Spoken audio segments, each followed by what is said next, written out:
Hoy toca Evangelio y Cultura. Hoy no estamos viendo Jonás. Sí, hoy toca Evangelio y Cultura. Esta es la sesión 4, según lo que yo conté. Y me gustaría nada hacer un repaso rápido sobre lo que hasta ahora espero que hayamos aprendido respecto a la iglesia. En la sesión 1 estábamos hablando acerca de que la iglesia es una obra trinitaria. Si te acuerdas, dijimos que la iglesia en la Biblia se le refiere como el cuerpo de Cristo, ¿sí? En donde Cristo es la cabeza y todos los creyentes están unidos a Cristo y por lo tanto también están unidos entre ellos mismos.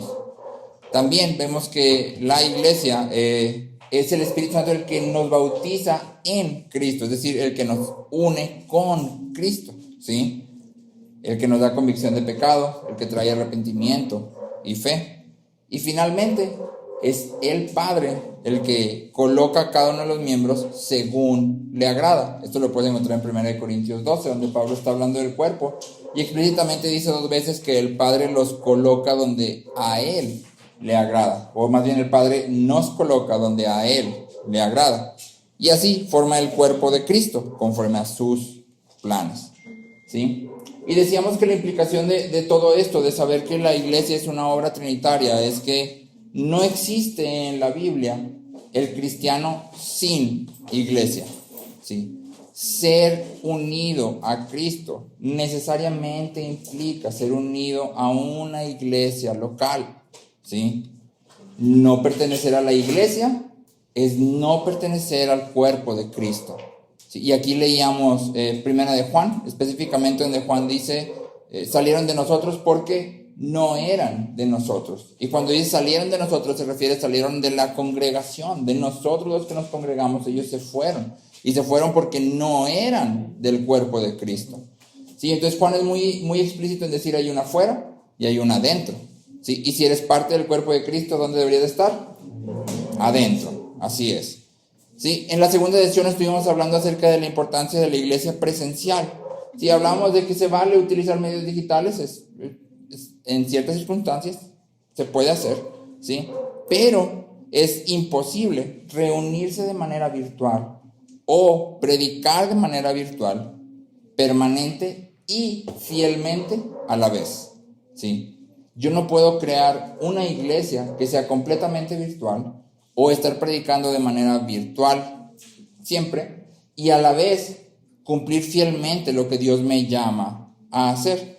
Y aquí platicábamos de 3 argumentos principales. Lo primero que decíamos es que cuando tú abordas la Biblia, desde el principio Dios ha establecido un lugar físico en el que su presencia habita de manera especial.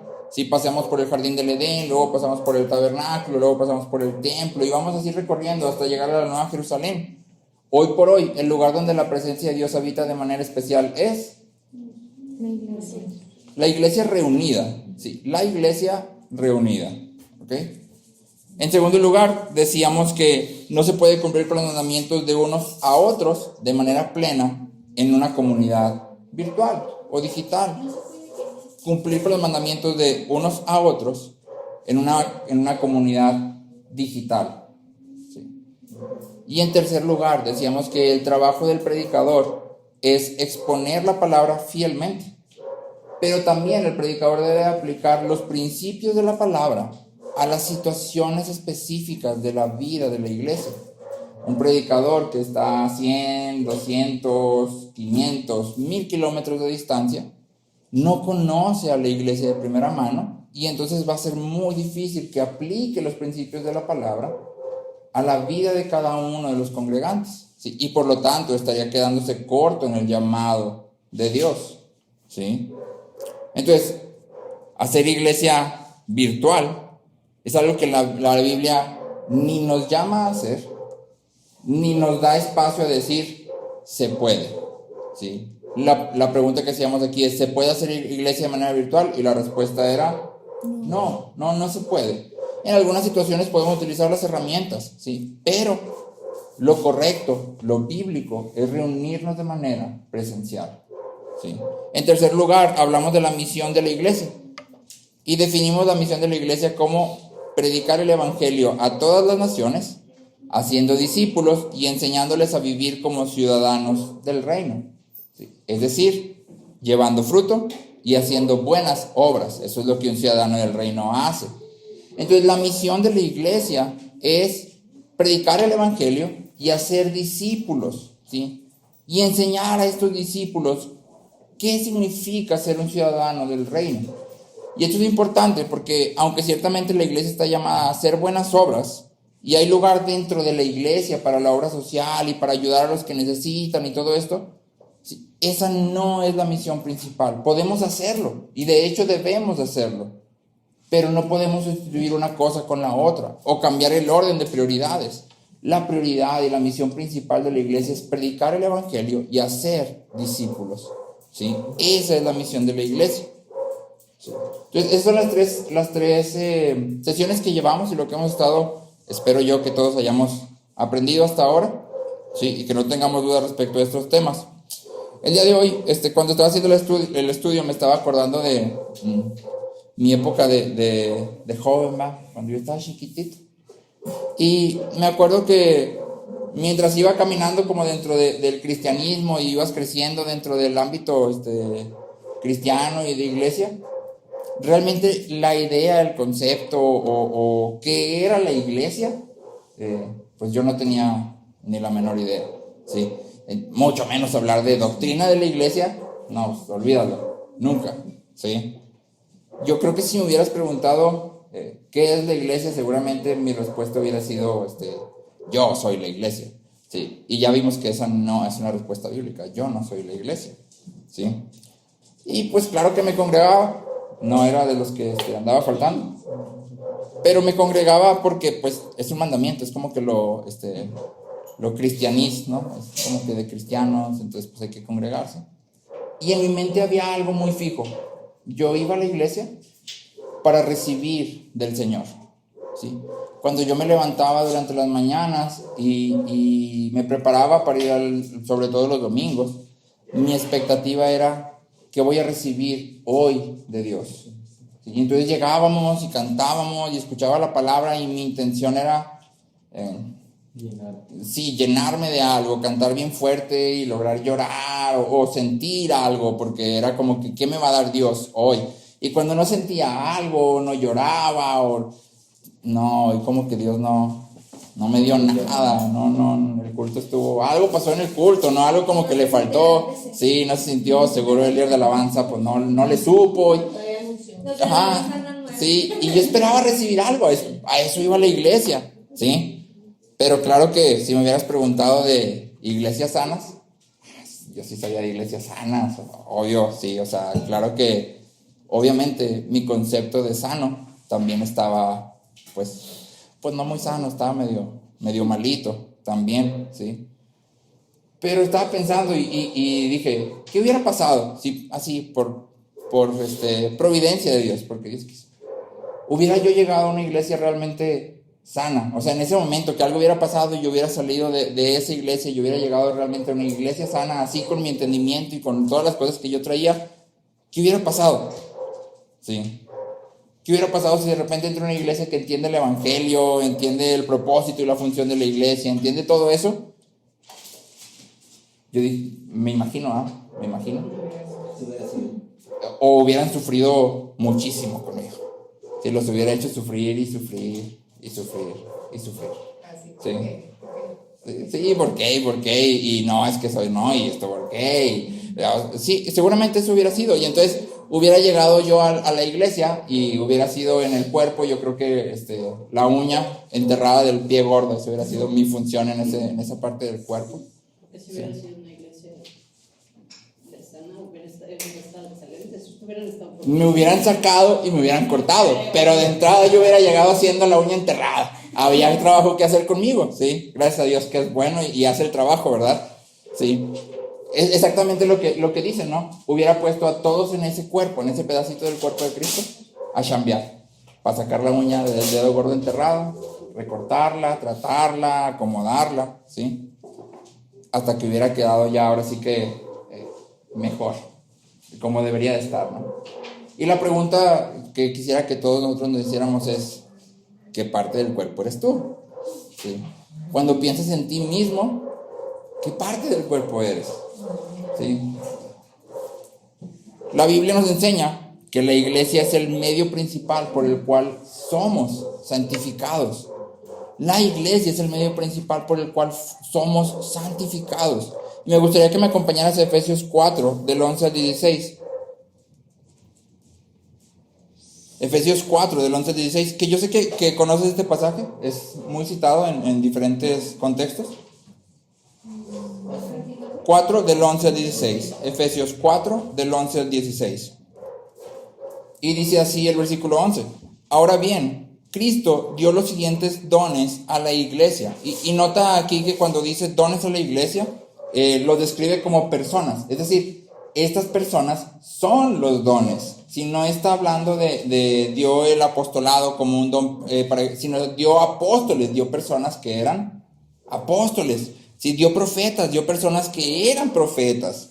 Dio evangelistas, ¿me explico? Entonces dice, ahora bien, Cristo dio los siguientes dones a la iglesia, los dio como un regalo. Dio los apóstoles, los profetas, los evangelistas y los pastores y maestros. Ellos tienen la responsabilidad de preparar al pueblo de Dios para que lleve a cabo la obra de Dios y edifique la iglesia, es decir, el cuerpo de Cristo. Este proceso continuará hasta que todos alcancemos tal unidad en nuestra fe y conocimiento del Hijo de Dios que seamos maduros en el Señor. Es decir, hasta que lleguemos a la plena y completa medida de Cristo. Versículo 14. Entonces ya no seremos inmaduros como los niños. No seremos arrastrados de un lado a otro ni empujados por cualquier corriente de nuevas enseñanzas. No nos dejaremos llevar por personas que intenten engañarnos con mentiras tan hábiles que parezcan la verdad. En cambio, hablaremos la verdad con amor y así creceremos en todo sentido, hasta parecernos más y más a Cristo, quien es la cabeza de su cuerpo, que es la iglesia. Él, Cristo, hace que todo el cuerpo encaje perfectamente y cada parte, al cumplir con su función específica, ayuda a que las demás se desarrollen. Y entonces todo el cuerpo crece y está sano y lleno de amor. ¿Sí? Entonces, nota tres cosas que Pablo dice que la iglesia, y por iglesia me estoy refiriendo a las personas, ¿sí? A cada una de las personas que conforman la iglesia. ¿Sí? Nota tres cosas que Dios hace a través de estas personas en nuestras vidas. Primero, ¿sí? Dice que la iglesia nos prepara para el ministerio y la edificación del cuerpo. ¿Sí? En segundo lugar, dice que la iglesia nos hace maduros. Nos ayuda a entender el evangelio y a mantenernos firmes en él.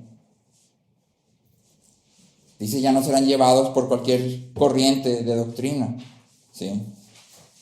Y en tercer lugar, nos hace parecernos más y más a Cristo. Esto es lo que la iglesia hace.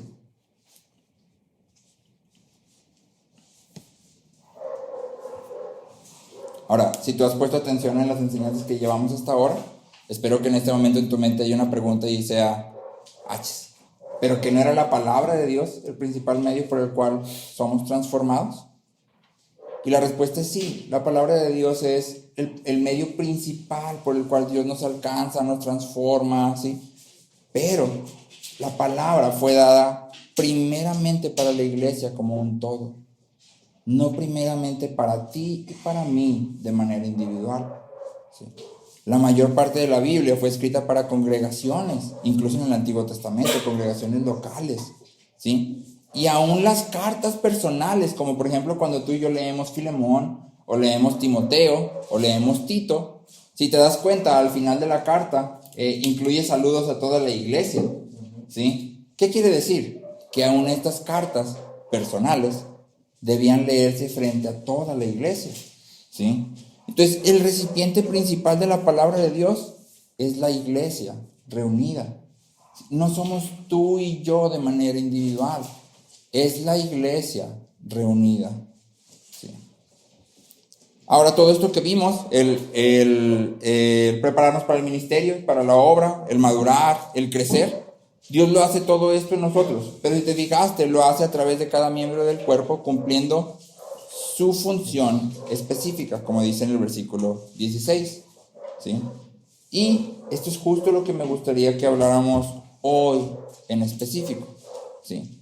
Hablamos mucho de iglesias sanas y de sana doctrina y de todo lo sano que le puedas poner palabras bíblicas, ¿sí?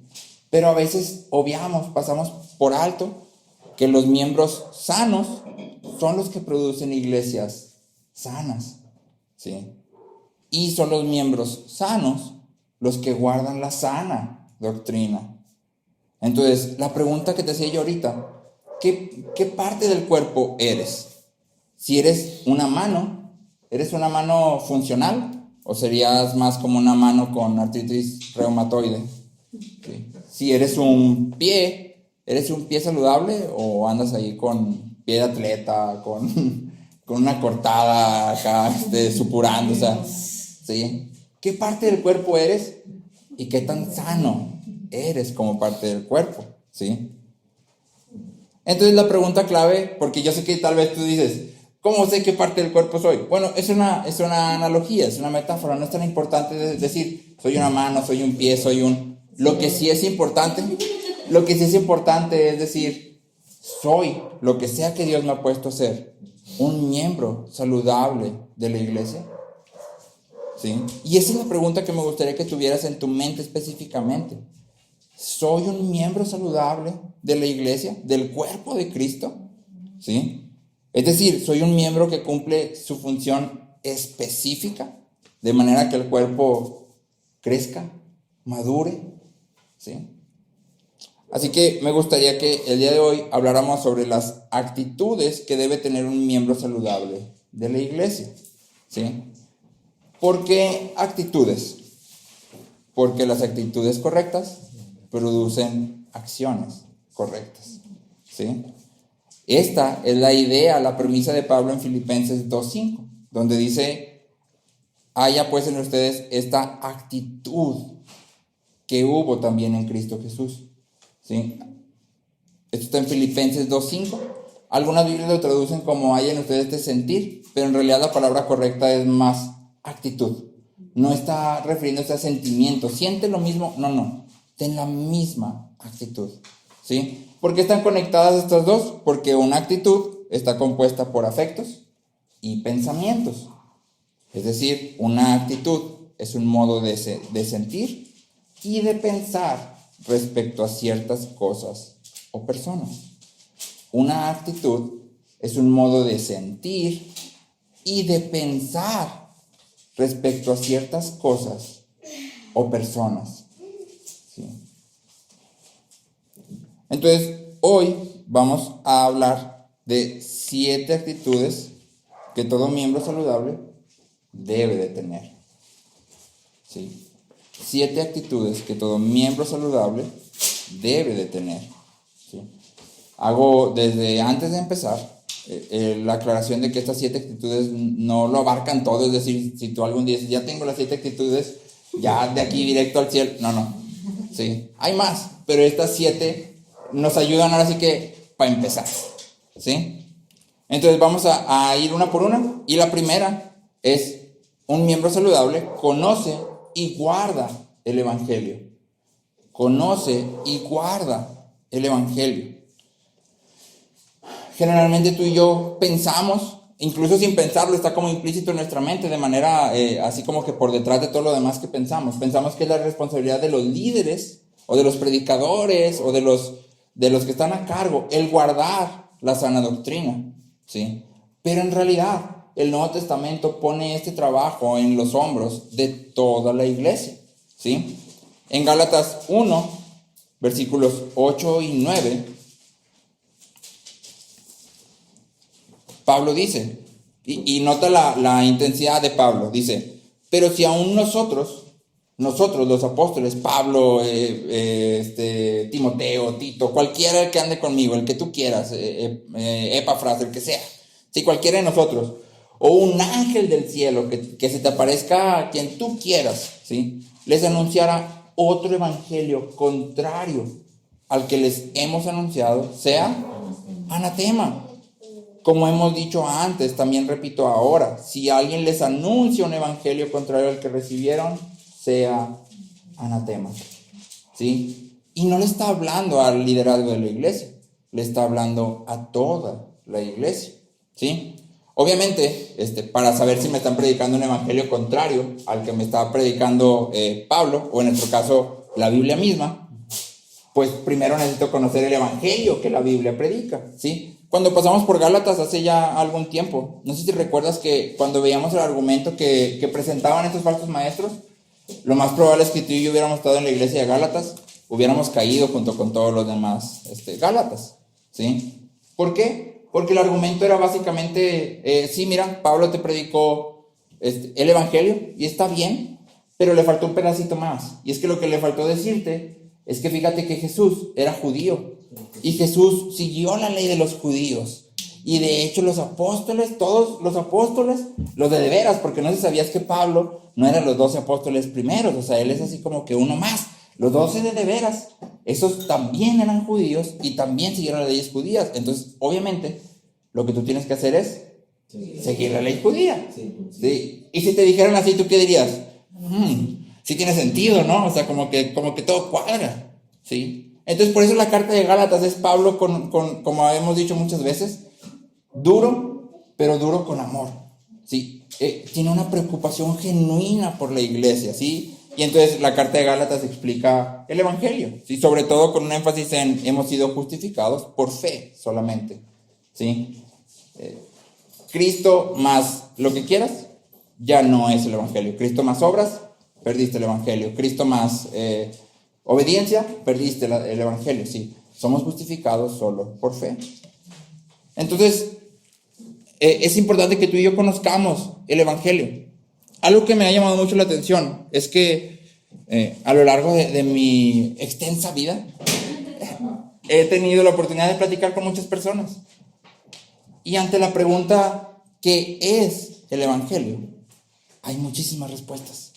Cuando uno pregunta qué es el evangelio, las respuestas son así de lo más variado. Parece que incluso es una pregunta filosófica, así que tienes que meterte acá, así bien.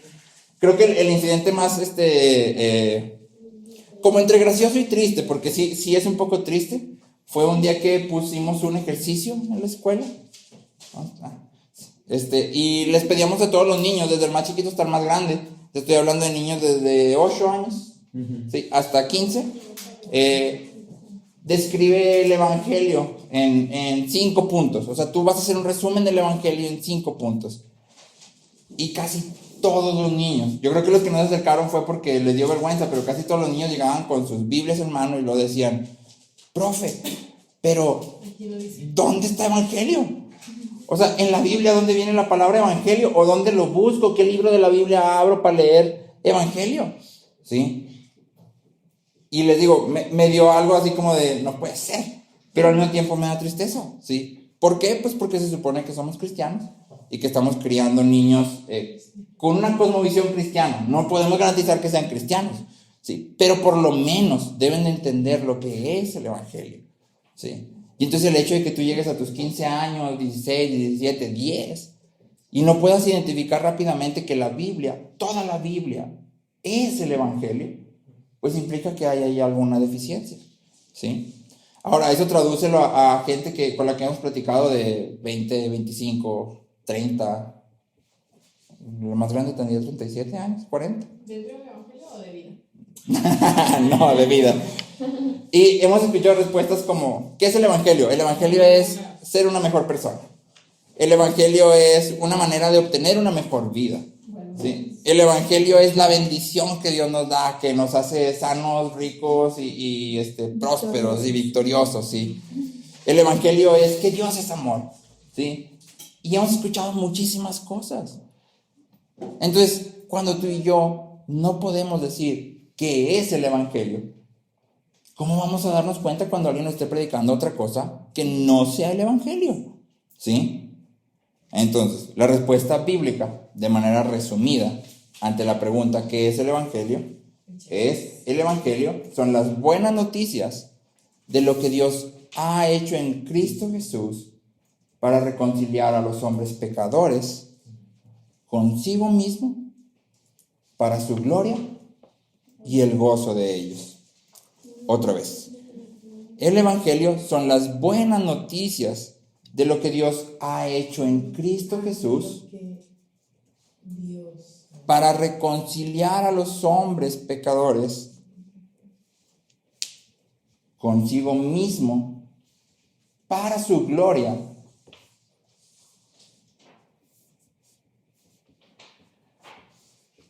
y el gozo de ellos.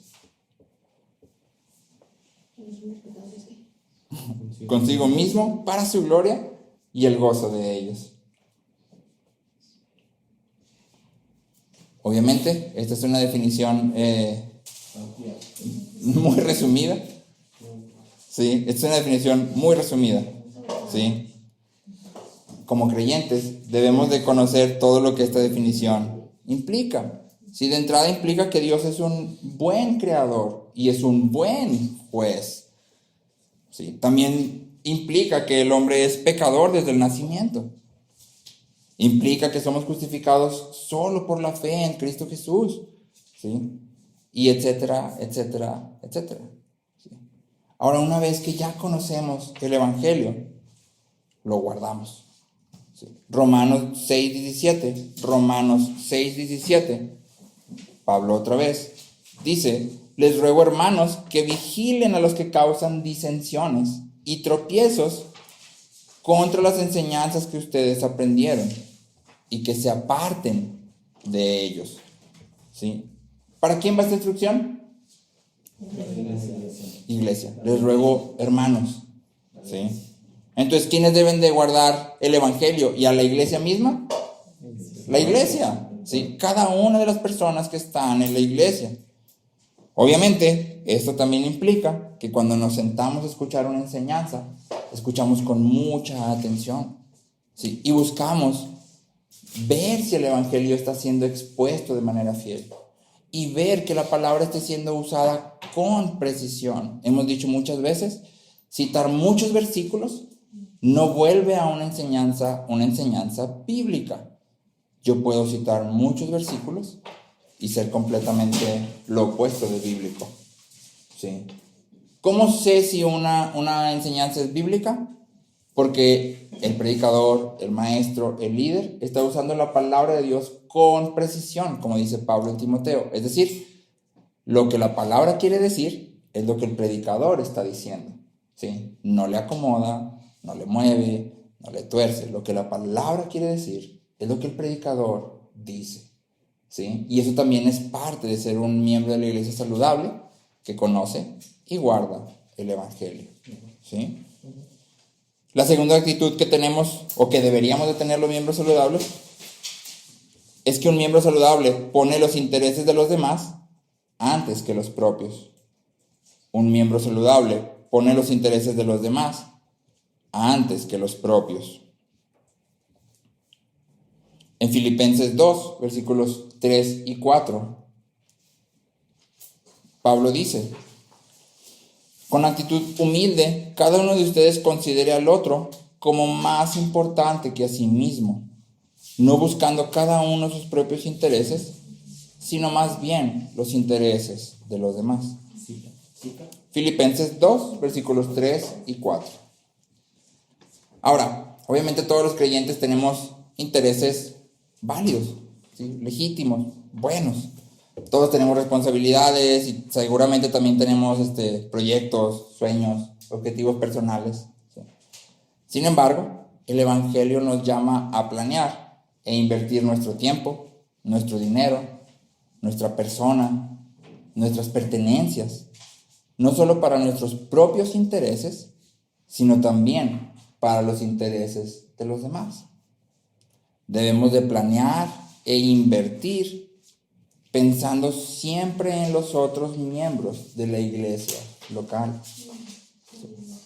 Eso significa que cuando yo organizo mi tiempo de la semana, si es que organizo su tiempo de la semana, ¿sí?, los demás en el cuerpo local van a ser prioridad.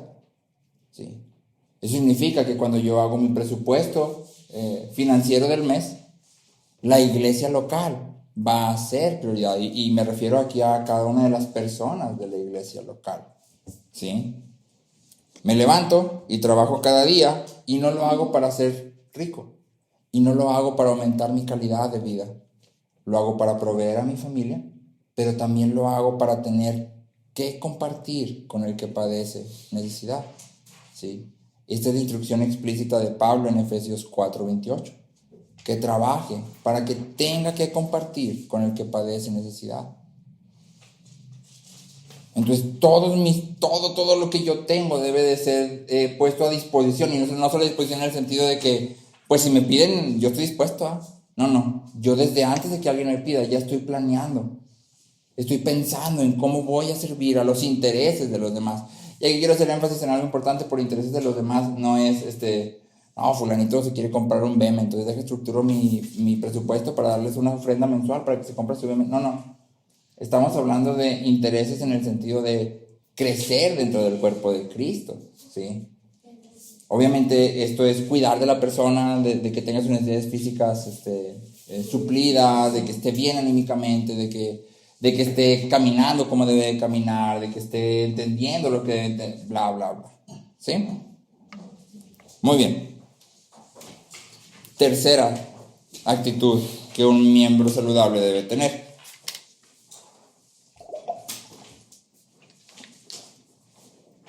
Un miembro saludable vive honesta y abiertamente delante de los otros. Vive honesta y abiertamente delante de los otros. Y esta yo creo que es una de las más difíciles.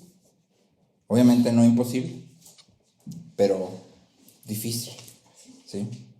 Primera de Juan 1:7, Juan dice: pero si andamos en la luz, como Él está en la luz, tenemos comunión los unos con los otros. ¿Sí? Andar en la luz produce comunión con otros, pero andar en la luz también significa ser honestos sobre nuestro pecado y nuestra lucha con el pecado. ¿Sí? Tú y yo no debemos de prepararnos para cada reunión de iglesia poniéndonos nuestra máscara de Mr. o Miss Perfect, que no lucha con el pecado ni batalla y está todo el tiempo bien y todo le va bien y vive, ¿cómo decían? Bendecido, prosperado y en victoria, todo el tiempo y para siempre. ¿Sí? No es genuino, ¿sí? Sí. No es genuino, ¿sí? De hecho, la Biblia nos apunta en el sentido totalmente opuesto. Santiago 5:16 dice: confiésense sus pecados unos a otros y oren unos por otros. Esto está en Santiago 5:16. Dietrich Bonhoeffer dice: en la confesión ocurre un avance hacia la comunión. El pecado quiere estar a solas con la persona, lo aleja de la comunidad. Entre más aislada esté la persona, mayor será el poder destructivo del pecado sobre ella. El pecado quiere permanecer oculto, se esconde de la luz. Ahora, obviamente cuando dice Santiago, confiesen sus pecados, esto no significa que vamos a añadir a nuestro servicio del domingo un segmento de confesión de pecados donde cada uno va a pasar con un papelito a confesar todo lo que hizo el domingo, ¿sí? Pues para empezar yo me tardaría muchísimo, ya no le daría chance a los demás. Pero no es lo que Santiago está diciendo. Lo que sí significa, ¿sí?, es que debemos de ser conocidos como un libro abierto y debemos rendir cuentas ante personas maduras que estén en la iglesia local, ¿sí? Y son dos cosas, fíjate bien, como libros abiertos. Este soy yo genuinamente, ¿sí? Eso es con lo que batallo, eso es con lo que lucho, aquí es donde caigo, ¿sí? Mi corazón, pues la verdad, se patina para allá, ¿sí? Y luego rendir cuentas, no es nomás, pues ya te dije, ya tú sabes, pues ahí oras por mí, ya nos vemos, ya nunca te voy a volver a hablar porque me dio un chorro de vergüenza decirte todo esto. Y no. Y luego rindo cuentas. Eso significa que esta persona cada vez me va a decir: ¿cómo vas? ¿Sí? ¿Qué estás haciendo? ¿Sí? ¿Cómo te ha ido? Y yo no puedo decirle: estoy bendecido, prosperado y en victoria, ¿sí? Voy a tener que decir: no me está yendo tan bien como yo quisiera. ¿Sí? Estoy batallando. O la verdad es que patiné, fallé, caí. ¿Sí? En la confesión suceden dos cosas muy importantes. ¿Sí? Primero, recibimos el consuelo, la exhortación o la reprensión de nuestros hermanos. ¿Sí? Depende de lo que estés pasando, ¿verdad? En su debido caso tal vez haya consuelo, en su debido caso haya reprensión. ¿Sí? Pero lo importante es que recibimos su ayuda y así crecemos en santidad. ¿Sí? Recibimos su consuelo, su exhortación o su reprensión. Y en segundo lugar, y esto es muy importante, cuando confesamos nuestros pecados, hacemos morir nuestro orgullo. ¿Sí? Cuando confesamos nuestros pecados, matamos toda idea de superioridad ante los ojos de otros. ¿Sí? Porque reconocemos que somos pecadores justificados, al igual que los que caminan con nosotros. Entonces, la confesión es algo que debemos de practicar. ¿Sí? Debemos de buscar esas personas maduras dentro de la iglesia, con la que nosotros voluntariamente vayamos y digamos, necesito tu ayuda, ¿verdad? Y esa ayuda va a tomar la forma que tenga que tomar. Consuelo, exhortación, reprensión, amonestación, la que tenga que tomar. ¿Sí? Pero yo debo de buscarlo porque dice, confiésense sus pecados, confiésense. No dice, pide que te confiesen. No, confiésense. ¿Sí? Actitud número 4 que un miembro saludable debe de tener. Yo espero que aquí tú le vayas así, en tu tablita hay una parte que dice autoevaluación, ¿no? ¿Cómo estás en esta parte? Sí, yo espero que tú le estés poniendo ando al 100, bendecido, prosperado y en victoria, ¿sí? Me confieso que Cuarta actitud, ¿sí? Un miembro saludable cuida y contribuye para la santificación de los otros. Cuida y contribuye para la santificación de otros.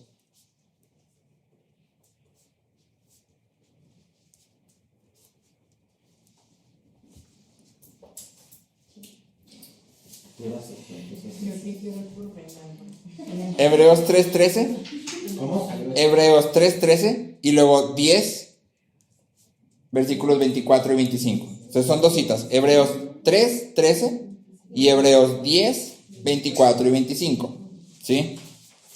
Hebreos 3:13 dice, antes exhórtense los unos a los otros cada día, mientras todavía se dice hoy, no sea que alguno de ustedes sea endurecido por el engaño del pecado. Sí, exhórtense unos a otros, no sea que uno de ustedes sea endurecido por el engaño del pecado. Y Hebreos 10, 24 y 25, que este sí lo vas a conocer y generalmente no lo sabemos a la mitad. Dice, considerémonos cómo estimularnos unos a otros al amor y a las buenas obras, no dejando de congregarnos como algunos tienen por costumbre, sino exhortándonos unos a otros y mucho más al ver que el día se acerca. ¿Sí? Entonces, considerémonos unos a otros, cómo estimularnos al amor y las buenas obras. No se dejen de congregar. ¿Sí? ¿Por qué no te debes de dejar de congregar? Porque te congregas para estimular a los demás al amor y las buenas obras y para tú mismo ser estimulado al amor y las buenas obras. ¿Sí? Por eso nos congregamos. Entonces todos los creyentes tenemos la responsabilidad de animar a los otros hacia Cristo. ¿Sí? Debemos exhortar y corregir cuando sea necesario. Y debemos recibir exhortación y corrección cuando nos sea dada. Y aquí quiero introducir un balance así. Y hazte esta pregunta. ¿Cuántas veces dentro de la iglesia local yo he recibido exhortación, ánimo, consuelo? ¿Sí? A través de alguien de la iglesia local. Piensa tu respuesta. Y después pregúntate, ¿cuántas veces yo he dado consuelo, ánimo o exhortación? ¿Sí? Porque esto va para los dos lados. Si nos convertimos en un miembro del cuerpo que nomás recibe, es un miembro disfuncional. ¿Sí? Sí. No hay ni un solo miembro del cuerpo que solo esté recibiendo. Todos trabajan. Y trabajan todos juntos para el bien de todos juntos. ¿Sí? A veces, cuando el pecado sale a relucir en otros, preferimos quedarnos callados, ¿sí? Y mejor acá secretamente juzgo, no sabes, no, estuvo feo, no, estuvo feo, ¿sí? Pero nunca hablamos al respecto, ¿sí? Adoptamos una política de no preguntes, no digas. No quiero saber, ¿sí? Yo acá vista gorda, nomás ahí en mi casa yo solito, no, fíjate que fulanito, y ya, ¿sí? Y eso nos evita el conflicto y pues nos protege de que nadie nos acuse, ¿va? De ser pecadores también nosotros, porque todos somos pecadores, pero si yo no digo nada, pues nadie me dice nada, estamos todos iguales, ¿sí? Ed Welch dice, si ignoramos los pecados de nuestros hermanos, hemos pecado contra ellos y deberíamos pedir perdón. Si ignoramos los pecados de nuestros hermanos, hemos pecado contra ellos y deberíamos pedir perdón. ¿Sí? ¿Por qué? Porque todos estamos puestos aquí para que todos crezcamos. ¿Sí? ¿Cuál es el mayor problema de la humanidad? ¿La pobreza? El hambre. La escasez de agua. ¿Cuál es el mayor problema de la humanidad? El pecado. El pecado lo ha destruido todo.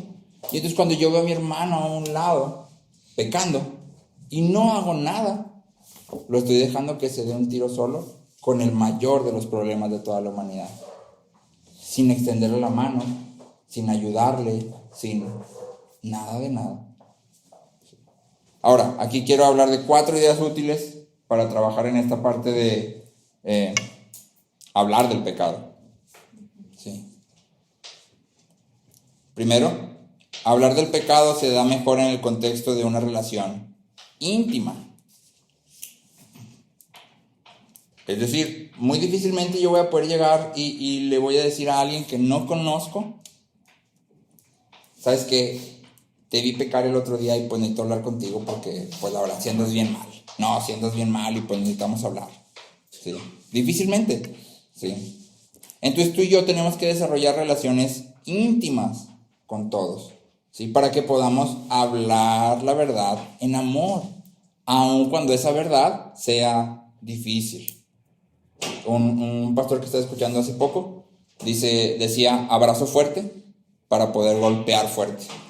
Y dije, tiene sentido, ¿sí? Y aplica para todos, ¿sí? No podemos llegar tirando caratazos si nunca nos hemos tomado el tiempo de dar un abrazo, de reconocer lo bueno en la persona. ¿Qué es lo bueno en la persona? Porque tú puedes decir, pues si no tiene nada bueno, ¿qué? Lo bueno en la persona es, y la única cosa que tú y yo necesitamos reconocer es, Cristo la ha colocado en su cuerpo, Dios la ha colocado en su cuerpo, Cristo la compró con su sangre, ¿sí? Esa persona vale la sangre de Cristo.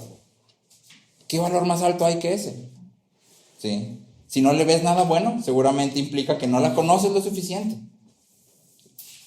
En segundo lugar, o segunda idea, considérate a ti mismo. Expresa siempre humildad y compasión hacia tu hermano.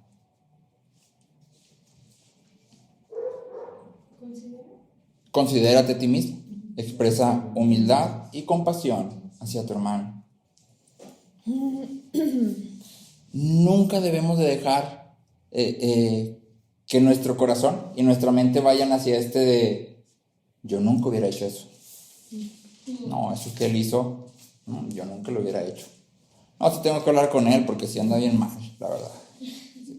¿Por qué? Porque cuando decimos yo nunca lo hubiera hecho, ya ese ya no es una lucecita, ese ya es un espectacular así de luz neón, una pantalla así gigantesca que te está diciendo tienes un problema de soberbia. ¿Sí? Si hubieras estado en su misma situación, claro que lo hubieras hecho y hasta quizás lo hubieras hecho peor. ¿Sí? ¿Por qué? Porque somos pecadores. Somos pecadores. Cualquier cosa buena que sale de nosotros no es por nosotros. ¿Sí? Entonces, cuando tú y yo decimos, como Pablo de los pecadores, yo soy el primero, ¿sí? No tengo nada que perder. No se trata de que yo no hubiera hecho lo que tú estás haciendo. Sí lo hubiera hecho. Y como lo hubiera hecho, me hubiera gustado que alguien viniera y me dijera, oye, regrésate. ¿Sí? Tercera idea, utiliza la palabra. Y por la palabra me refiero a la palabra de Dios, obviamente. Y esto nos conecta con el punto número 1 con la actitud número 1 de un miembro saludable. Debemos de conocer el Evangelio de manera que podamos aplicar los principios del Evangelio a la necesidad de la persona, ¿sí? Debemos conocer el Evangelio de tal manera que podamos decir, en esta situación que estás viviendo, el Evangelio dice esto, ¿sí? Esto es lo que el Evangelio te predica, ¿sí? Y número 4, porque hasta ahorita estamos hablando de ir a hablar con otro, ¿ah? O sea, yo soy el que está portándose bien y pues déjale digo al otro. Pero ¿qué pasa cuando vienen y te dicen a ti, oye, ¿sabes qué? Pues necesito hablar contigo, porque el otro día hiciste esto, o hiciste aquello, o dijiste esto y no estuvo bien? ¿Alguien le ha pasado? Yo creo que te digan. Yo creo que nuestra actitud generalmente es defensiva. Aun cuando tratamos de ser humildes, generalmente nuestra actitud es defensiva. ¿Sí? A nadie nos gusta que nos digan lo que hacemos mal. Pero tú y yo debemos de recibir la corrección como un acto de amor. ¿Sí? Cuando alguien venga y nos diga, oye, es que esto que hiciste estuvo mal, no debes de ver a esa persona como, pues tú quién eres, debes de decir, ok, esto le debe estar costando mucho trabajo. No es fácil decirle a alguien estás mal. Y si lo está haciendo, seguramente lo está haciendo porque me ama. ¿Sí? Y entonces recibimos la corrección con humildad y con agradecimiento. ¿Sí? El Salmo 141:5 dice, y este salmo me gusta, dice, que el justo me hiera con bondad y me reprenda. Es aceite sobre la cabeza. ¿Sí? Y fíjate la petición. O sea, no es como que si pasa, bueno, no. Que el justo me hiera. ¿Sí? Me hiera con bondad y me reprenda. ¿Sí? ¿Por qué? Porque me hace bien. Me hace bien. ¿Sí? No sé si has orado eso, pero pues está en los salmos, ¿no? Lo cual implica ya por default que podemos orar esa parte, ¿no? ¿Salmos qué? 141, versículo 5.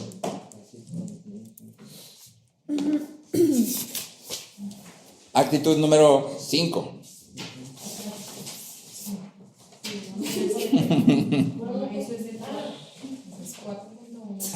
Actitud número 5.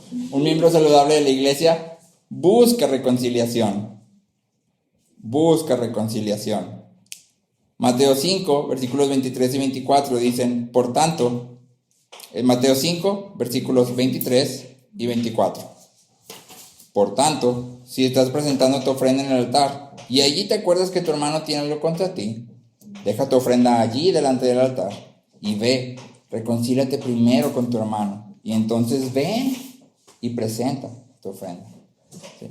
Un miembro saludable de la iglesia busca la reconciliación y la busca pronto. ¿Sí? Pronto, ¿no? No, pues ahí luego, a la vuelta de 2, 3 meses, 4 años, pues igual ya nos volvemos a hablar así como si nada. No, pues no pasó nada. ¿Sí? Ojo, esto ya lo hemos platicado algunas veces, pero hablar después de estar enojado como si nada, me enojé, pasaron 2 días y luego de repente me levanté y ya hablamos como si nada, eso no es reconciliación. Eso no es reconciliación. La reconciliación implica enfrentar el mal que se hizo. ¿Sí? Me heriste, me sentí mal cuando hiciste esto, ¿sí? O me equivoqué en enojarme, ¿sí? Lo que sea que tengas que decir o tengamos que decir. Pero si no se enfrenta el pecado, ¿sí? Si no se enfrenta el mal, no hay reconciliación, ¿sí? Nomás estamos como que aventando las cosas abajo del tapete, ¿sí? Déjalo, levanto y ahí echo todo el polvo, pero ahí está, y va a oler feo, y se va a ver feo, ¿sí? En algún momento. La reconciliación implica enfrentar el pecado, reconocerlo, sacarlo, ¿sí? Fuimos reconciliados con Dios a expensas del sufrimiento de Cristo. No hay nada que tú y yo no podamos soportar a fin de reconciliarnos con nuestros hermanos. ¿Sí? Nada.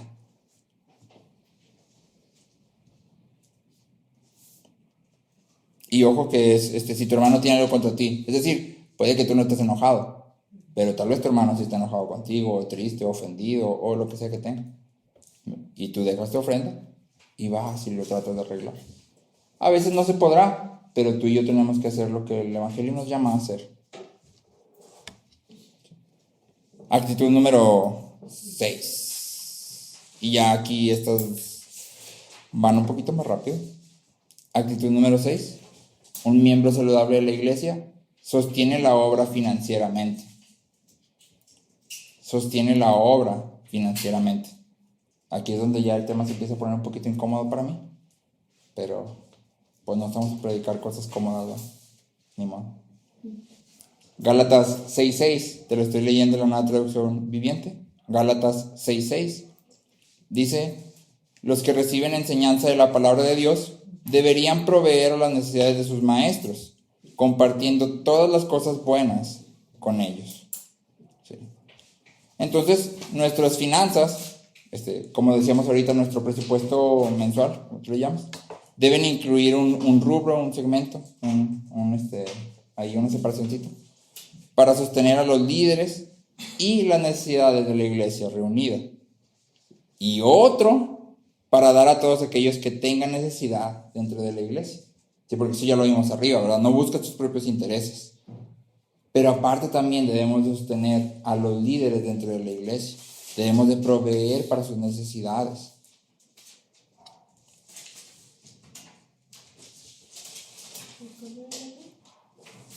Líderes, necesidades de la iglesia y la obra. Los que necesitan. Líderes, la iglesia reunida. Por iglesia reunida me refiero a, ok, si vamos a reunirnos, ¿qué necesitamos para reunirnos? Bueno, pues hay que tener luz, hay que pagar la luz. Bueno, pues proveemos para pagar la luz. Sí, hay que proveer para el aire porque hace calor. Bueno, pues ponemos el aire, a eso me refiero, sí. Líderes, iglesia reunida, necesidades dentro de la iglesia, ¿sí? Actitud número 7, y esta sería la última. Un miembro saludable de la iglesia se somete al liderazgo. Hebreos 13:17. Hebreos 13:17. ¿Se somete qué? Al liderazgo. Se somete al liderazgo. Hebreos 13:17 dice: obedezcan a sus pastores y sujétense a ellos, porque ellos velan por sus almas, como quienes han de dar cuenta. Y luego dice, y esta parte es importante: permítanles que lo hagan con alegría y no quejándose, porque eso no sería provechoso para ustedes. Y 1 Corintios 16, 15 y 16. 1 Corintios 16, 15 y 16 dice: los exhorto, hermanos, ya conocen a los de la casa de Estéfanas, que fueron los primeros convertidos de Acaya y que se han dedicado al servicio de los santos, que también ustedes estén en sujeción a los que son como ellos y a todo el que ayuda y trabaja en la obra. Un miembro fiel, un miembro saludable, primero se da al Señor y después al ministro del Señor, sabiendo que esta es la voluntad de Dios. El Evangelio nos llama a dar sumisión, obediencia y honra a cada líder de la iglesia local. ¿Sí? Sumisión, obediencia y honra. Y estas tres cosas implican abrir nuestro corazón a los líderes, ser enseñables,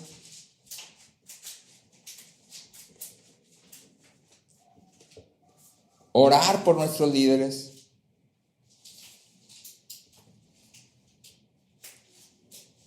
seguir su ejemplo,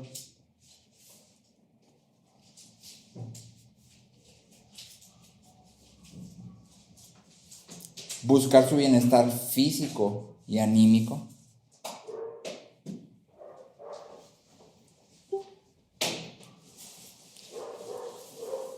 y recrear su corazón dando fruto de piedad. Recrear su corazón dando fruto de piedad. Ahora, obviamente, en esta parte del sometimiento a los líderes hay algunas dinámicas de autoridad y sujeción y todo esto que no podemos tocar debido al tiempo, pero me gustaría decir nada más dos cosas respecto a esto, ¿sí? Primero, someterse, obedecer y honrar a los líderes es nuestra responsabilidad, ¿sí? Como miembros de la iglesia. No podemos poner excusas a nuestra responsabilidad. ¿Sí? Y como no puedo poner excusas a mi responsabilidad, lo que debo de hacer es buscar una iglesia que cuente con un liderazgo bíblico. ¿Sí? Porque sea cual sea la iglesia donde yo voy a establecerme, mi responsabilidad es someterme, obedecer y honrar. ¿Sí? En segundo lugar, aunque ciertamente debemos dar para el sostenimiento financiero de los líderes de la iglesia, es decir, debemos de invertir nuestras finanzas para que cada uno de los maestros tenga sus necesidades cubiertas, ¿sí? Y ojo, necesidades cubiertas, una vida digna, no opulencia, una vida digna, no opulenta, ¿sí? Aunque debemos de hacer esto, un líder piadoso sirve a la iglesia antes que todo, buscando fruto que aumente en la cuenta de la iglesia, ¿sí? En la cuenta de cada creyente. Es decir, un líder piadoso nunca está ahí primeramente por dinero, ¿sí? Nunca está ahí primeramente por honra, nunca está ahí primeramente por fama, ¿sí? Está ahí primeramente para ver que hay un fruto en cada una de las personas de la iglesia, ¿sí? Y un modelo de esto es Pablo. ¿Sí? Me gusta mucho en Filemón, creo que estaba platicando con Natalia hace ya un tiempo, que le dice recrea mi corazón. Y uno diría recrea mi corazón, no sé, mándame un agua mineral, no, recrea mi corazón haciendo lo que el Evangelio te llama a hacer. De esa forma vas a recrear mi corazón. ¿Sí? Y en Corintios leemos, desgastaré mis cosas y aún yo mismo me desgastaré, aunque amándolos más, ustedes me amen menos. ¿Sí? No importa, lo que yo busco a cambio de ustedes no es amor. Claro que los llama a amarlo, pero no porque él diga quiero que me amen. No, es que el amor es el distintivo cristiano. ¿Sí? Entonces quiero que crezcan, quiero que den fruto de piedad. Eso es lo que busca un líder piadoso. ¿Sí? Ahora sí que ya tenemos nuestras 7 actitudes de un miembro saludable. ¿Cómo estás respecto a estas actitudes? ¿Eres un miembro saludable? ¿Sí? ¿Sí? ¿Eres un miembro saludable? Ahora es importante hacer énfasis en una cosa. Todas estas actitudes, todas, tienen una motivación central. ¿Cuál? La iglesia es la novia de Cristo, que Él ha comprado con su propia sangre. Amar a Cristo es amar a su iglesia, haciendo de la iglesia una prioridad, viviendo honestamente delante de sus miembros, cuidando de ellos, proveyendo para su sustento y reconociendo a los líderes que Cristo mismo ha dado como dones. Vivimos toda nuestra vida para la gloria de Dios. Y la gloria de Dios es mayormente reflejada en el cuerpo de Dios, en el cuerpo de Cristo, viviendo unido en amor y verdad. Juan 17, 22 y 23 dice, es Jesús hablando y dice, la gloria que me diste les he dado. Esto es Juan 17, 22 y 23. La gloria que me diste les he dado para que sean uno, así como nosotros somos uno. Yo en ellos y tú en mí, para que sean perfeccionados en unidad, para que el mundo sepa que tú me enviaste y que los amaste tal como me has amado a mí.